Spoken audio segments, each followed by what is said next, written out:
हाय। तो मैं एक नया लेक्चर सीरीज़ स्टार्ट कर रहा हूँ फ़िज़िक्स के ऊपर। मेरे बहुत दिनों से तमन्ना थी कि फ़िज़िक्स पढ़ाऊँ मैं। तो यहाँ तो मैं इलेक्ट्रॉनिक्स पढ़ाता हूँ, लेकिन मेरी बहुत इच्छा है कि मैं फ़िज़िक्स पढ़ाऊँ। सो एनीवे, तो आ, अपनी इच्छा को पूरा करते हुए ये नया सीरीज़ स्टार्ट कर रहा हूँ मैं फ़िज़िक्स के ऊपर। तो मैं हिंदी और इंग्लिश का कॉम्बिनेशन यूज़ करूँगा। मुझे हिंदी के टेक्निकल टर्म्स नहीं आते, जो टेक्निकल तकनीकी जो भाषा होती है वो नहीं आती है। तो वो सारी चीज़ें मैं इंग्लिश में ही बोलूँगा, अंग्रेज़ी में ही बोलूँगा। और फाइनली जो भी सारी थ्योरी इस्टेब्लिश्ड है वो सारी जो है इंग्लिश में ही है। तो उन टर्म्स को हिंदी में मतलब वैल्यू है उसकी, लेकिन मैं उतना मेहनत नहीं करना चाहता ये सारी चीज़ें सीखने की। जो मुझे अपनी भाषा में जो मुझे आता है वो मैं बोल दूँगा, लेकिन ज़्यादातर मैं इंग्लिश के टेक्निकल टर्म्स का ही यूज़ करूँगा। ठीक है, तकनीकी भाषा इंग्लिश ही होगी। ठीक है। सो आज पहला चैप्टर हम डिस्कस करेंगे यूनिट्स एंड मेजरमेंट्स। तो हम लोग मेजर क्यों करना चाहते हैं किसी भी चीज़ को, हम लोग क्यों नापना चाहते हैं यहाँ से वहाँ। ठीक है, मैं यहाँ कैमरे के पास आ रहा हूँ, अब मैं पीछे चला गया। अब कैमरे से इस बोर्ड का जो जो डिस्टेंस है वो कितना है। अगर हमारे पास कोई यूनिट्स नहीं होते, मतलब हमें ये फिज़िकल क्वांटिटी तो पता ही है कि भाई यहाँ से वहाँ तक कुछ बीच में जगह है। ठीक है, उसको हम लेंथ बोल देते हैं। ठीक है, लेंथ और डिस्टेंस। ठीक है, सो डिस्टेंस यहाँ से वहाँ तक कितना है। अब अगर सब ने अपना अपना स्टैंडर्ड बना लिया, ठीक है, सब ने अपना सोच लिया कि भाई मैं तो इसको बोलूँगा एक यूनिट है, ब्रिटॉन है, मेरा नाम ब्रजेश है तो मैंने ब्रिटॉन बना दिया। ठीक है, ब्रिटॉन एक यूनिट बना दिया मैंने, यहाँ से यहाँ तक का डिस्टेंस एक ब्रिटॉन है।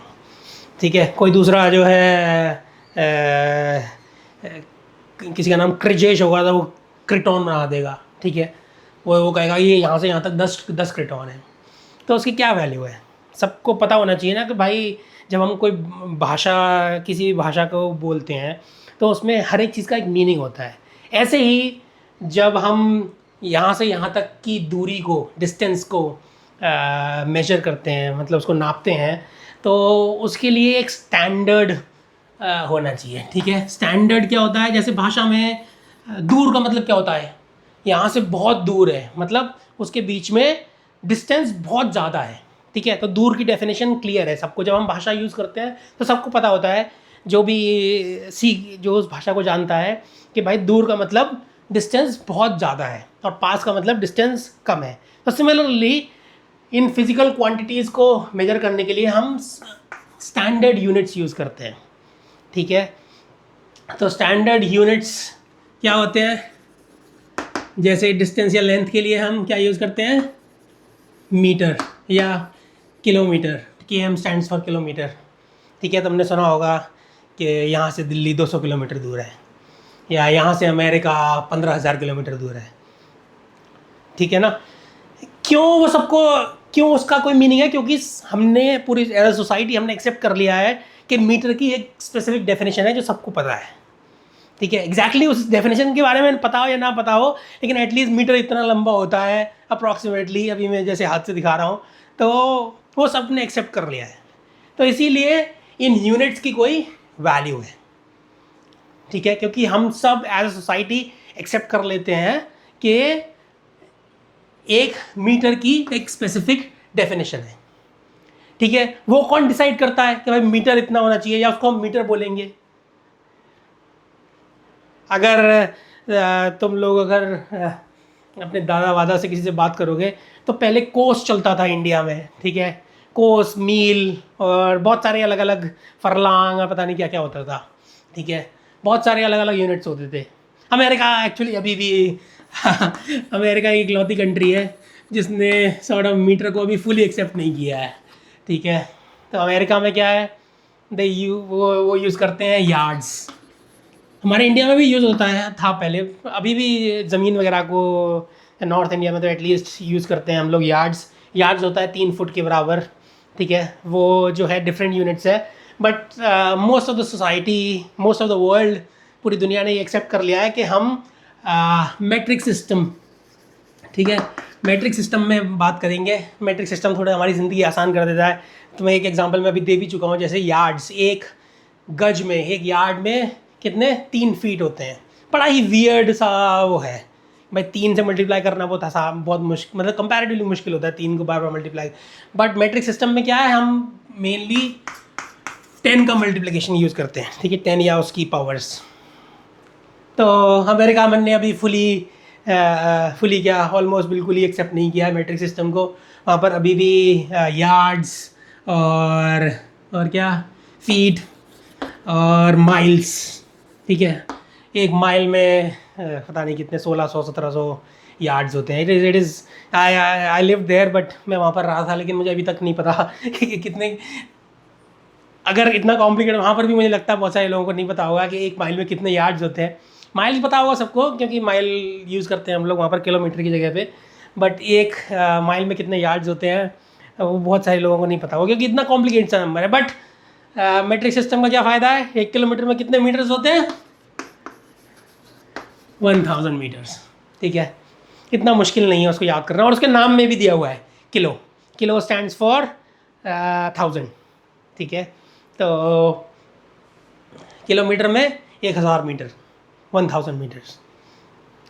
अब ये काम क्यों करता है, मैं किसी से बोलता हूँ 200 किलोमीटर दूर है यहाँ से दिल्ली, तो वो क्यों काम करता है, क्योंकि पूरी सोसाइटी ने एक्सेप्ट कर लिया है कि 1 किलोमीटर की एक स्पेसिफिक डेफिनेशन है, ठीक है, एक यूनिट है, ठीक है। एक यूनिट का जो हमने जो क्वांटिटी है, यहाँ से यहाँ जो भी डिस्टेंस है उसको हमने 1 किलोमीटर मान लिया पूरी एज सोसाइटी।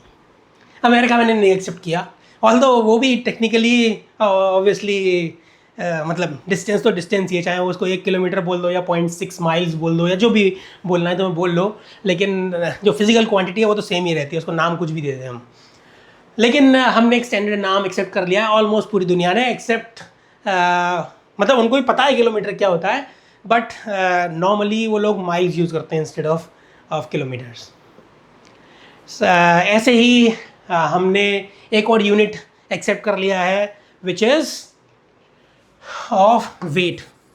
ये किस चीज़ का वजन कितना है, कितनी भारी है कोई चीज़, ठीक है। उसके लिए हम क्या यूज़ करते हैं, किलोग्राम, ठीक है, केजी। अब ये भी हमने एज अ सोसाइटी एक्सेप्ट कर लिया है कि वेट का जो मीनिंग है कि भाई ये चीज़ इतनी भारी है। मैं कोई मेरे से कहे मैं जितने किलो का हो, ठीक है, नहीं बता रहा मैं आई वॉन्ट टेल यू कि मैं कितने किलो का, तो गैस कर लेना तो एज जो भी स्टैंडर्ड्स बनाने की सोसाइटी है, ठीक है, उसने एक डेफिनेशन दी है किलोग्राम की। उसी स्टैंडर्ड के बेसिस पर वो फ्रांस में है, जो भी हमारी सोसाइटी है जो ज़्यादातर स्टैंडर्ड्स को मेंटेन करती है, वो फ्रांस में है, ठीक है। तो वहाँ से क्या होता है, वो जो है फिर अलग अलग कंट्रीज़ ने अपने अपने स्टैंडर्ड्स की वो बनाई हुई सोसाइटीज़, ठीक है, वो उस कंट्री के स्टैंडर्ड्स को सर्टिफाई करती है। तो जैसे जब हम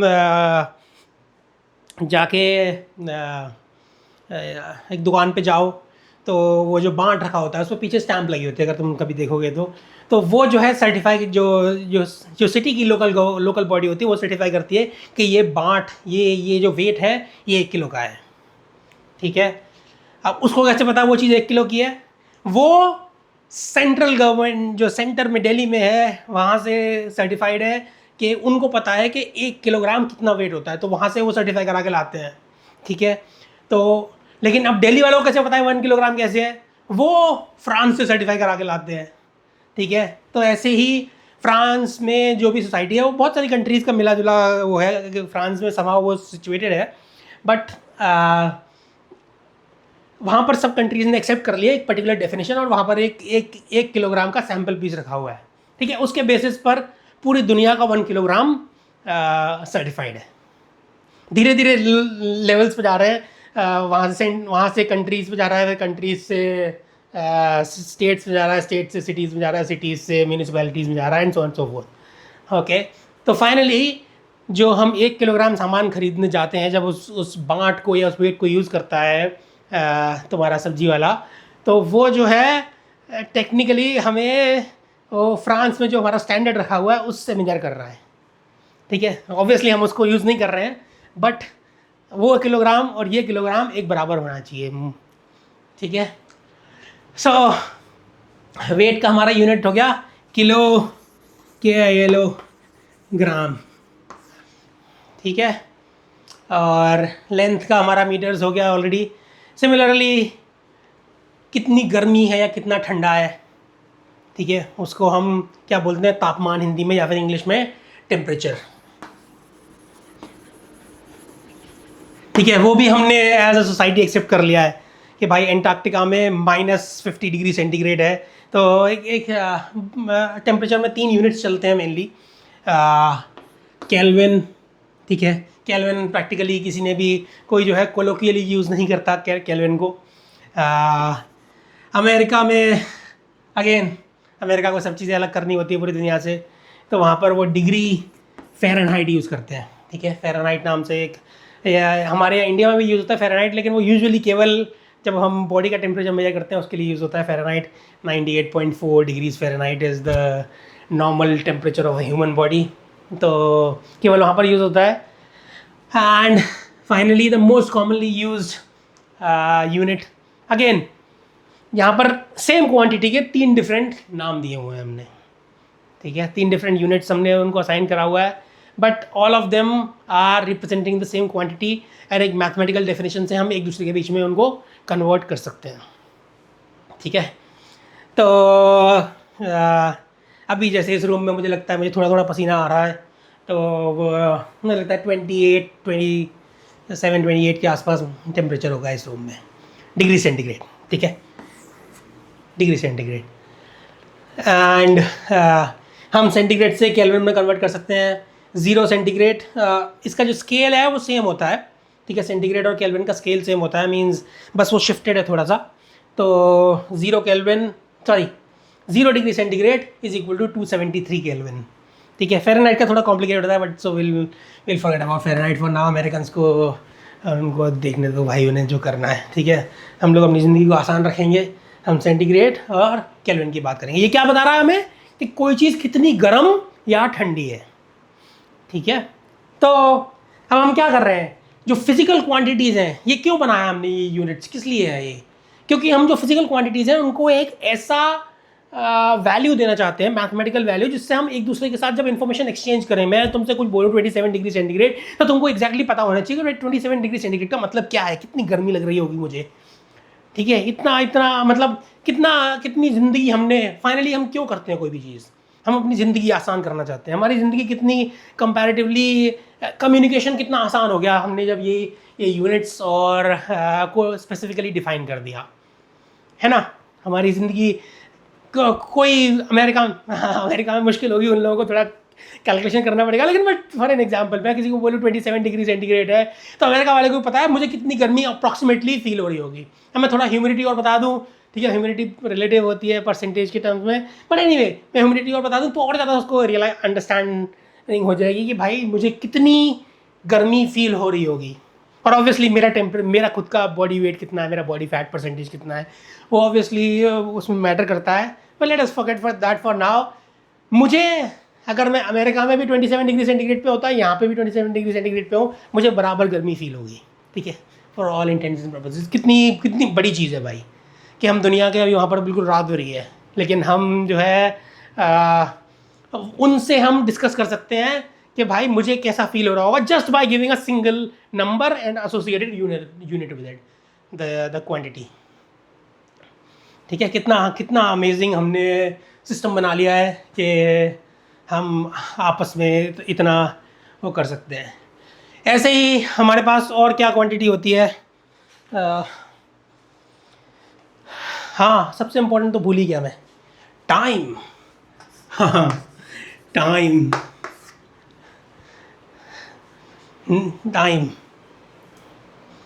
कितनी देर हुई है किसी चीज़ को, ठीक है। उसके लिए जो स्टैंडर्ड यूनिट्स है, हम लोग यूजुअली इस यूनिट को इतना यूज़ नहीं करते डे बाई डे टर्म्स में, seconds, but seconds is the international standard unit, ठीक है। हम इन यूनिट्स को हम SI यूनिट्स भी बोलते हैं, ठीक है।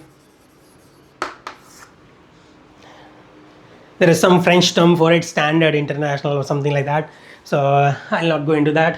मैं उसमें नहीं जा रहा, but SI units बोलते हैं, ठीक है। तो second is the SI unit of time, कितनी देर हुई है मुझे। हमने क्या कहते हैं, एक स्पेसिफिक क्वांटिटी को, स्पेसिफिक लेंथ, मतलब कितना टाइम पास हुआ है उसको हमने एक सेकेंड बोल दिया है। अब उसके बेसिस पर हम एक सेकेंड में एक बड़ा यूनिट, क्योंकि सेकंड बहुत छोटा होता है, ठीक है। बस हो गया सेकंड, हो गया सेकंड, हो गया सेकंड, ऐसे, ठीक है। तो जो तुम्हारी फास्टेस्ट हैंड होता है क्लॉक की, कितनी फास्ट मूव कर रही है, ठीक है, एक मूवमेंट इज़ 1 सेकेंड, तो ऑब्वियसली बहुत फास्ट है।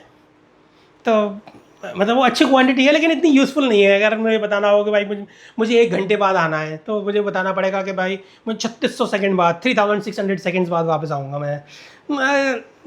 थोड़ा वो मतलब मुश्किल है ना। तो क्या करते हैं हम, एक उससे बड़ा क्वांटिटी क्रिएट कर देते हैं। इससे बड़ी क्वांटिटी क्या है, मिनट्स, ठीक है।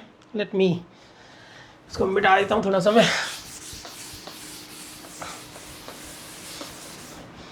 ठीक है।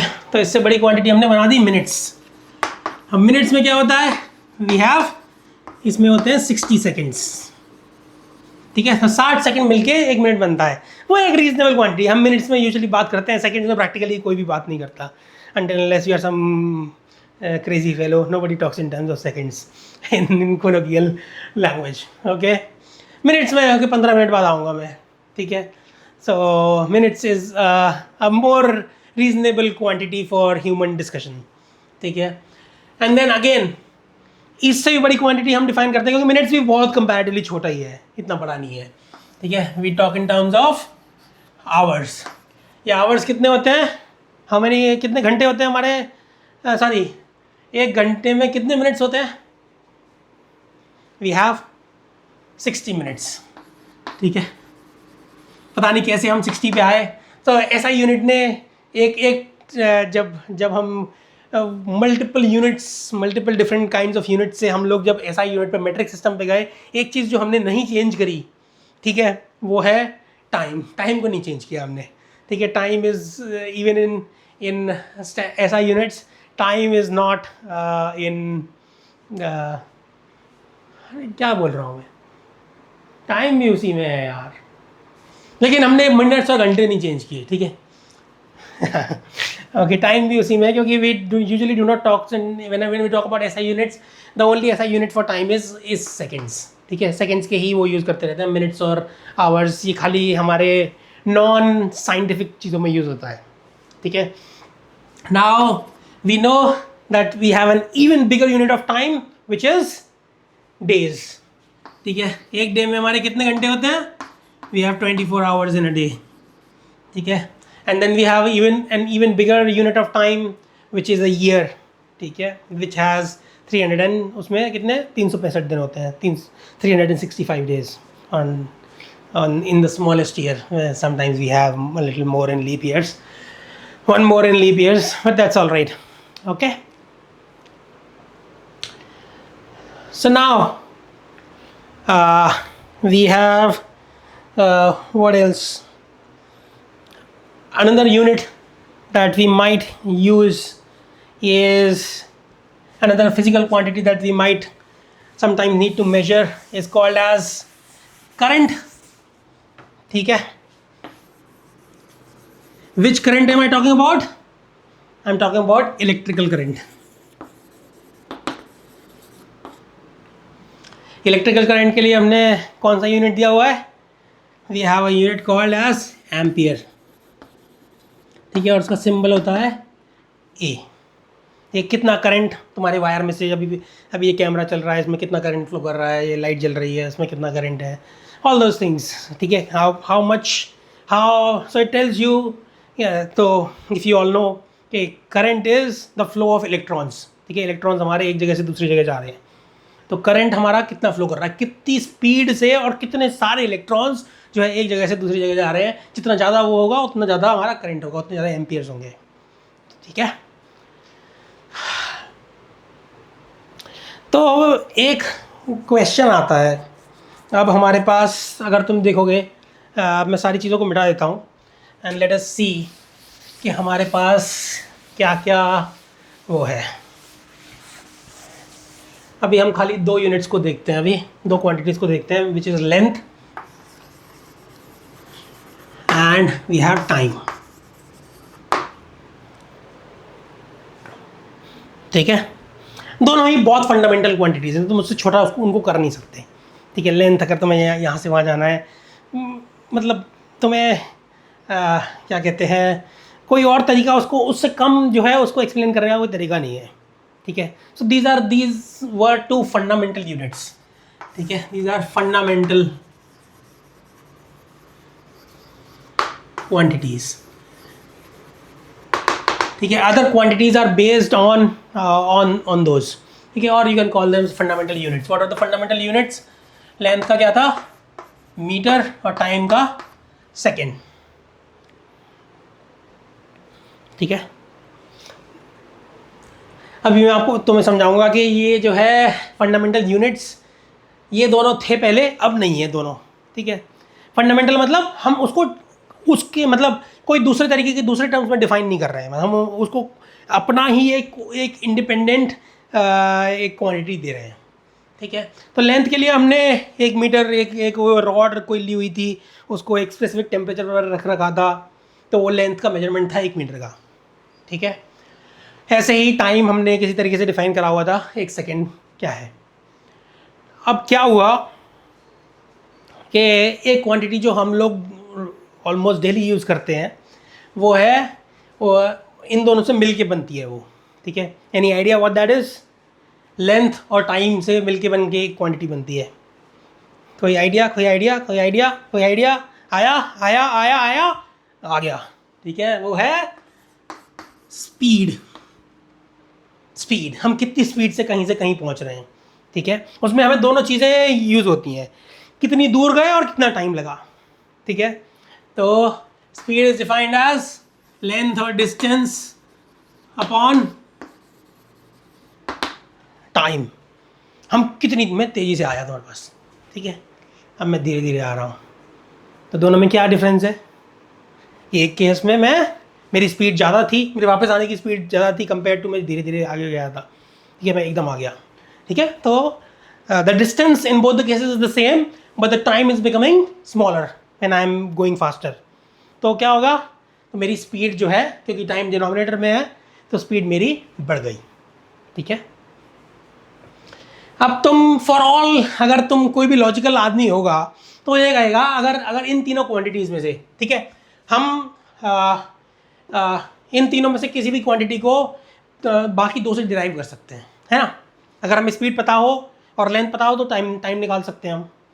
हमें टाइम और लेंथ पता हो तो हम स्पीड निकाल सकते हैं, और हमें टाइम और स्पीड पता हो तो हम लेंथ निकाल सकते हैं, डिस्टेंस निकाल सकते हैं। हाँ, है ना? तो अगर तुम्हें लॉजिकली बोला जाए तो इन तीनों में से किसको हम फंडामेंटल यूनिट बनाएं?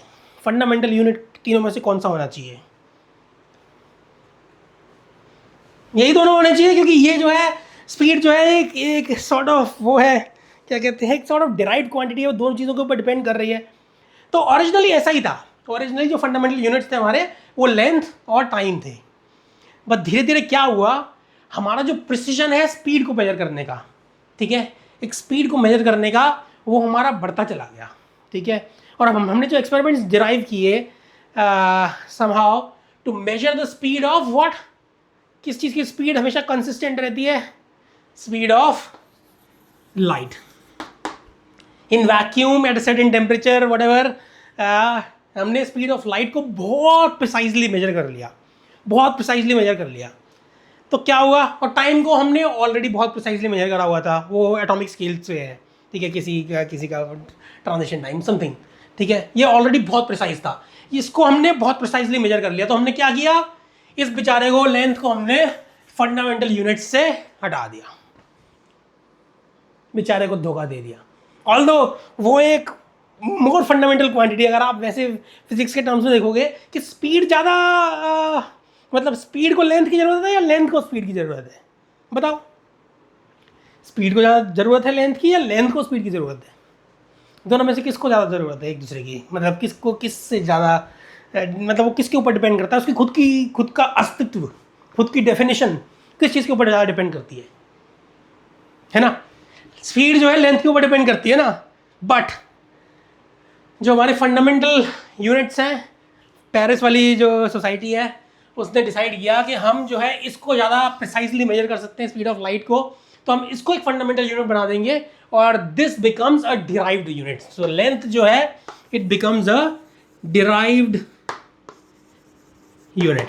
Again the length is still in metres, okay, but the standard for length is now defined in terms of the time taken by light to travel a certain distance। ठीक है, तो जो हमारे the length जो है depending, obviously हमारी society change होती है, हमारे मेजरमेंट के तरीके चेंज होते हैं, हमारी प्रिसीजन चेंज होता है, तो हमें पता चला कि भाई instead of using that physical quantity, physical rod that was present in that physical in the Paris lab, instead of that उसकी बजाय हमने क्या सोचा कि भाई हम स्पीड ऑफ लाइट को एक स्टैंडर्ड बनाएंगे, ठीक है, which is a much better definition. तो speed of light becomes a fundamental unit and the length 1 metre becomes a derived unit. ठीक है,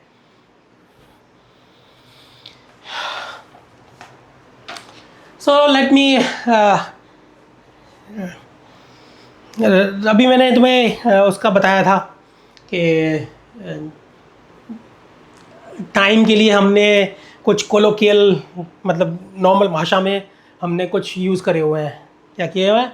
नाम दिए हुए हैं हमने। सेकंड्स का मिनट्स है, 60 मिनट का 1 घंटा है, 24 घंटे का 1 दिन है, 365 दिन का 1 साल है। ठीक है, ऐसा हमने किया हुआ है। बट हम उसकी बात कर रहे हैं कौन सा, ऐसा यूनिट्स मैट्रिक सिस्टम की। तो मैट्रिक सिस्टम में मैं तुम्हें अभी बताया था क्या होता है, सब कुछ मल्टीपल्स ऑफ 10 होता है। ठीक है, हमारी लाइफ थोड़ी आसान हो जाती है। अब अगर तुम देखोगे जैसे स्पीड ऑफ लाइट है, ठीक है, स्पीड ऑफ लाइट कितनी है? 3 × 10⁸ मीटर पर सेकेंड। ठीक है, स्पीड ऑफ लाइट इतनी होती है, 3 × 10⁸ मीटर पर सेकेंड। मतलब इसको तो हम यूजुअली ऐसे ही लिखते हैं, बट लेट अस से हमारा स्टैंडर्ड यूनिट क्या, अगर मुझे यहाँ से दिल्ली जाना है, ठीक है, दिल्ली जाना है from here to Delhi, the distance is 200,000 metres. ठीक है, 2 लाख मीटर है हमारा। ठीक है, 2 लाख मीटर है यहाँ से दिल्ली का डिस्टेंस। थोड़ा 2 लाख बोलना थोड़ा ज़्यादा वो लगता है ना, मतलब तो हम क्या करते हैं, इंस्टेड ऑफ ये 3 ये लिखने की बजाय, 3 0 लिखने की बजाय हमें इनका एक शॉर्ट फॉर्म लिख देते हैं। ठीक है, वो शॉर्ट फॉर्म क्या है? 1000 के कॉरस्पॉन्डिंग है किलो। ठीक है, के स्टैंड्स फॉर किलो। ठीक है, एंड अगर ये है तो हम यूज़ करते हैं कैपिटल एम। कैपिटल एम क्या है? मेगा। ठीक है, मेगा का मतलब 6 ज़ीरोज़ है, 10 टू द पावर 6। ठीक है, 10 to power 3 is kilo, 10 to power 6 is mega, 10 to power 9 is giga and so on and so forth. ठीक है, तो अपनी बुक्स में कहीं पे जाके देख लेना। ठीक है, अलग अलग इनके नाम्स होते हैं। क्यों दिया है हमने ये नाम्स? ये नाम्स ये नाम क्यों दिए हमने? क्योंकि हम जो है अपनी ज़िंदगी को आसान करना चाहते हैं। हम एक दूसरे को बताएंगे तो भाई 10 टू पावर 9 बोलना ज़्यादा मुश्किल है कंपेयर टू गीगा। ठीक है, तुमने अपनी हार्ड ड्राइव खरीदी होगी या रैम खरीदी होगी, तो गीगा बाइट्स में तुम रैम या हार्ड ड्राइव्स खरीदते हो, हार्ड ड्राइव्स और टेराबाइट्स में खरीदते हो। टेरा इज 10 टू पावर 12। ठीक है, तो हार्ड ड्राइव तुम टेराबाइट्स में खरीदते हो। तो एनीवे तो थोड़ा आसान है ना, 10 टू पावर 12 बाइट्स की हार्ड ड्राइव खरीदने जाओगे या टेराबाइट्स की? क्या ज़्यादा आसान लग रहा है तुम्हें बोलने में? बताओ, टेराबाइट्स ज़्यादा आसान है या फिर 10 टू पावर 12 बाइट्स ज़्यादा आसान है? किसी किसी को हो सकता है कोई वियर्ड आदमी उसको 10/12 बाइट्स ज़्यादा बढ़िया लग रहा हो, but for most normal people terabytes is a little more easier to speak as well as write.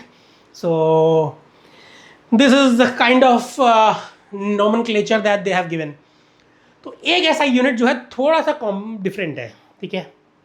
तो ऐसे ही छोटा छोटा यूनिट भी हो सकता है ना, हमने मीटर को इतना बड़ा बोल दिया, इससे छोटी क्वांटिटी होगी तो उसको भी छोटा भी बोलेंगे। तो ऐसे ही छोटी क्वांटिटी भी होती है which is the opposite of that, which is 10 let us से 10⁻³ मीटर्स करना है तुम्हें, ठीक है। तो उसको हम क्या करते हैं, उसको हम बोलते हैं 1/1000, उसको हम बोलते हैं मिली, ठीक है। ये शायद कैपिटल के होना चाहिए, हाँ कैपिटल के होना चाहिए, ठीक है। So the bigger quantities are written in capitals and smaller quantities than the main base unit are written in, वो छोटे में लिखी जाती हैं, ठीक है।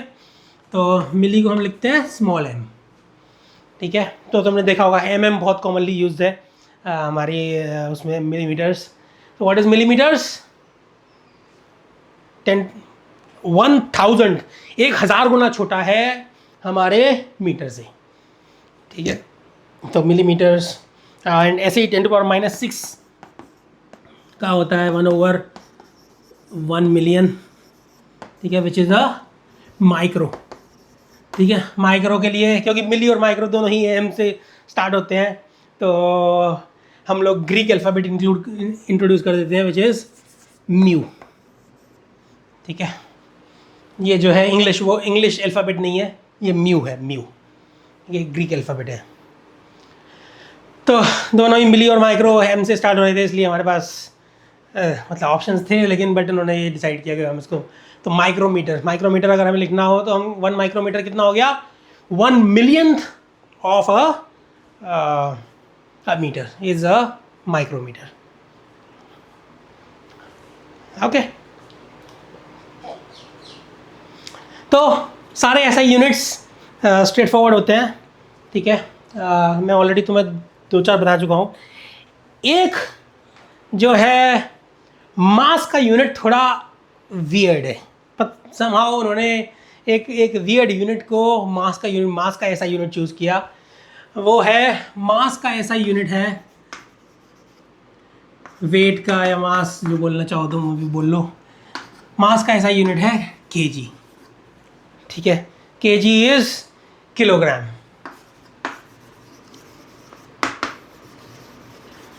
ठीक है। थोड़ा वियर्ड यूनिट है क्योंकि इसमें किलो ऑलरेडी है ना। पहले वाले में उन सब में किसी में भी सेकेंड्स हो गया, केल्विन हो गया या मीटर्स हो गया, इन सब में जो ऐसा यूनिट्स हैं वो बेचारे अकेले अपने आप स्टैंड कर रहे हैं, लेकिन ये जो है हमने एक मास का जो यूनिट है ऐसा यूनिट, उसको हमने एक वियर्ड एक वो दे दी हमने, पता नहीं क्यों दी, मुझे उसका हिस्ट्री नहीं समझ में आती, लेकिन अब है तो है। अब हम क्या करें, अब ऐसे ही अगर हमें, जब हम यहाँ से जैसे 10⁻³ मीटर्स को लिखना होता है तो हम क्या लिख देते हैं, 1 किलोमीटर, ठीक है। 10⁻³ मीटर्स इज 1 किलोमीटर, सिंपल है, ठीक है। ऐसे ही अगर 10⁻³ या -6 मीटर्स लिखना है तो हम क्या लिख देते हैं उसे, 1 माइक्रोमीटर, हाँ सही है। लेकिन जब मास की बात आती है तो हम वो हो जाते हैं यार, थोड़ा परेशान हो जाते हैं। क्यों परेशान होते हैं, क्योंकि मास में एक अजीब सी बात है, उसमें ऑलरेडी एक किलो लगा हुआ है। तो अगर हमें इस क्वांटिटी को अगर बताना हो 10⁻³ किलोग्राम, ठीक है, 10⁻³ किलोग्राम को क्या करेंगे हम,